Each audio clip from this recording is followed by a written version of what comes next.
கண்டிப்பாக ஒலிம்பிக்ஸை தாண்டி நிறைய வெற்றியை நிறைய டாமினேஷனை பேராலிம்பிக்ஸ் தரப்போகுதுன்னு இப்போவே கிளியராக தெரியுதுங்க. டே ஒன்லேயே அவ்வளோ நல்ல நியூஸ் நமக்கு.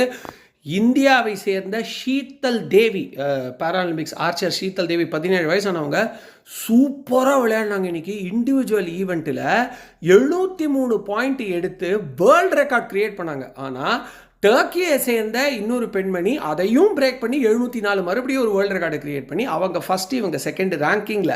ஸோ இன்னும் இந்த கேம் நிறைய இருக்குது. ரேங்கிங்கில் செகண்ட் வந்துட்டாங்க. ஸோ இவங்க கோல்டு மெடல் அடிக்கிறதுக்கான, ஷீத்தல் தேவி கோல்டு மெடல் அடிக்கிறதுக்கான நிறைய வாய்ப்பு இருக்குது.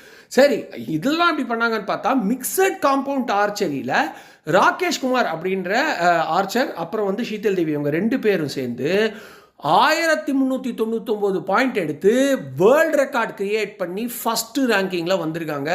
வேற லெவல் பெர்ஃபார்மன்ஸ். ஒரே நாளில் 2 ஈவெண்ட்டில் வேர்ல்டு ரெக்கார்ட் கிரியேட் பண்ணுறாங்கன்னா ஷீத்தல் தேவி என்ன ஒரு டிட்டர்மினேஷன் இருக்கும்.